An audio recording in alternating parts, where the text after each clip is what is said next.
Studio tried to convince Ridley that he should shoot this in Eastern Europe. And he said, how do you feel about that? And I said, making Robin Hood, we have to make it in England. It'll make a fine pin cushion!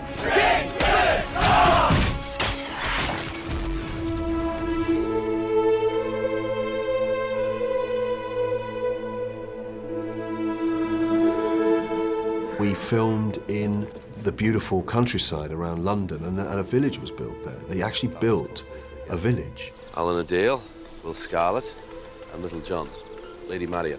They planted crops, and because the film was delayed by a year, those crops were then harvested. It was as if we really had something very authentic in the middle of the English countryside. We got permission from the Queen to shoot in places that they hadn't actually allowed the public into before. So these twisted oak forests and stuff, you know. It was funny, actually. Prince Andrew visited the set one night. I didn't realise he was such a student of the history of England over the ages, you know, so we actually had a great chat.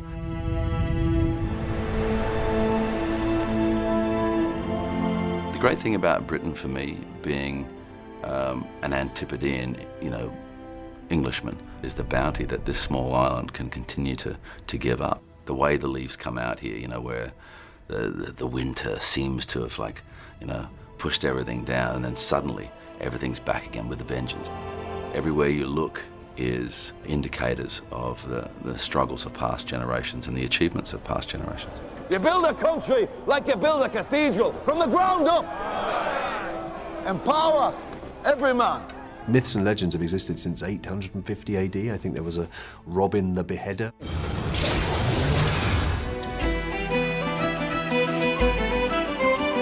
If you want to know anything about the heritage of our country, you can do worse than go and visit where it comes from. The spirit lives on in the ancient oak trees of Sherwood Forest, and the spirit lives on here and here in our hearts and our minds. We have the exhibitions here in Sherwood Forest and also the one at Nottingham Castle. All these costumes that you see in here were worn on the film. This film is not Men in Tights, and it is a very raw and gritty film, and it is very closely related to historical fact. That is going to be a fascinating exhibition. I went in for more costume fittings on this than I think any other film. The attention to detail is something that Ridley demands as a filmmaker. I said to the sword maker, I said, opal is like this, you know, it's a modern stone, it's not ancient, and he just said, little do you know. It's great to see the actual costumes, which is really rare to see. It will bring people from all over the world to our fantastic city. There's so much to actually go and find out about the real Robin Hood. We just came from the Justice Museum, a place where they would toss prisoners. They think that the actual Robin Hood was thrown down there and escaped. So it's a really thrilling history, and it all comes to life in context of the real story here in Nottingham. We are men of the hood.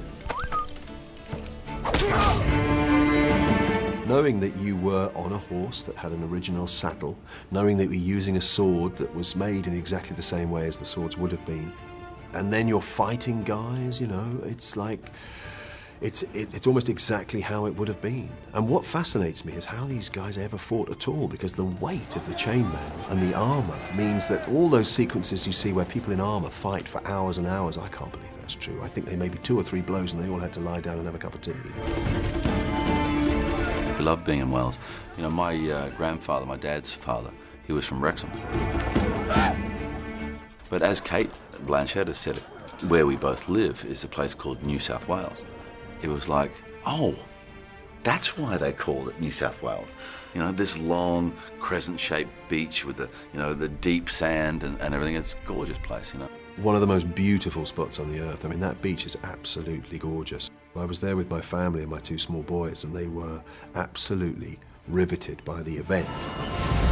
We have 800 cast, 1,500 cast and crew, 130 horses, 80-something trucks, 40 ATVs. 15 cameras, a helicopter. It was a massive undertaking. Beautiful hot days, guys had their chainmail offline in the sun. Surrounding towns we visited were always very hospitable. You find some incredible sort of tea shops and people to chat with.